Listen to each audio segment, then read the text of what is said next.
So a lot of people talk about Andy Joshua not being the same since the Andy Ruiz fight. Andy Ruiz is not the same since the Joshua fight, and it shows. Listen to this interview.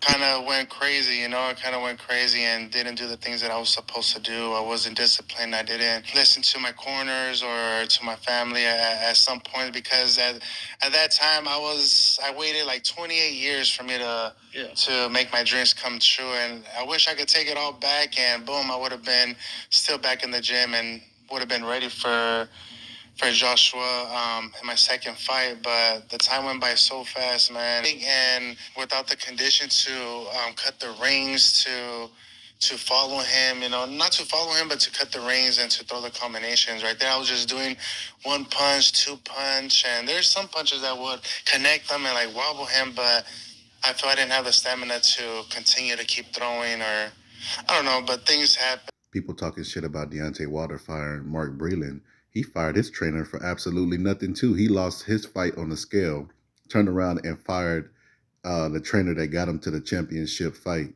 and blamed it on his weight. He blamed everything but himself, and ever since then he's been obsessed with his weight. It's like Celebrity Fit Club, but every accomplishment he's ever got in his life has been overweight and fat.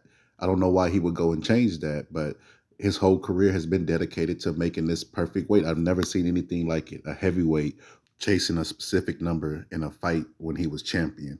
When was the last time you had to make weight? That was you said you've been busted at my last fight, I had to make weight because I had a meta that I wanted to be at 252 or something like that. And something that I didn't have to focus on weight or nothing like that. I just ate good, I trained hard, and getting ready for this hard fight. Why do you think you approached things like that in the last fight and you realized that, that ain't me, like, that don't work for me, for my body? I think for listening to other people outside of the ring, I had to get back to my roots. I had to get back to that gordito power because I feel that's the way that I feel good. I'm explosive, I'm strong, and being light and trying to look buff doesn't get me nowhere. I spoke to Ortiz right now. He definitely feels he's waiting off heading into this fight, so it looks like he's very anxious. And that's exactly why we're going to get this victory. Andy, elaborate more. How different is it?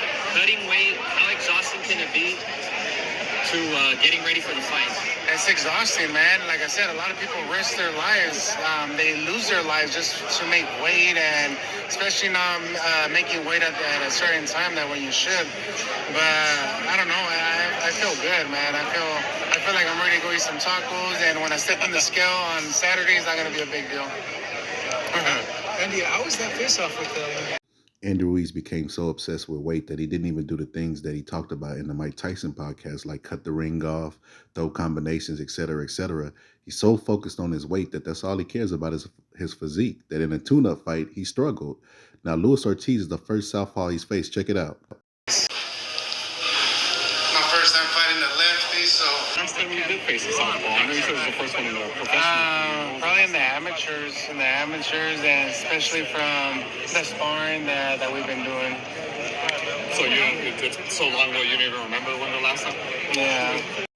Now, in the Chris Arreola fight, most fighters, when they get with new trainers, they're very vulnerable because they want to show off the new things that they've learned, so they get caught waiting a lot. In that fight, he was waiting a lot for Chris Arreola, and he was getting hit a lot and penetrated by the jab. But I think a key flaw that he makes would be a detriment for him in the Ortiz fight, because all Chris Arreola did was take a step back when Andy Ruiz would step forward and make his jab fall short. Look, takes a step back, takes a step back, takes a step back, and then catches the jab and makes it fall, keeps him at range, makes his jab fall a little short and keeps him at range, and then he circles to his left. That's all he did all night, was back up, circle to his left, and create an angle. And Andy Ruiz does not throw a combination if the jab doesn't land flush. So look right there, he touches him, he backs up, knowing that Andy Ruiz is trying to set up his combinations, and then he just takes a step back, and then he's on the rope, and then he angles off, and then jabs. That was the game plan coming in. And because he created that small little angle, Ruiz combination gets smothered, and he just lands a shot in between and wobbles Ruiz. And that's all he did all night. He just kept right here. Andy Ruiz throws a left hook in the right hand. He just backs up and lets the right hand fall short. Now he has to reset his feet, and then he just comes right back in with a combination. Luis Ortiz is known for a step back counter. Andy Ruiz's style is very, very vulnerable, especially the fact that he hadn't had a lot of experience with southpaws.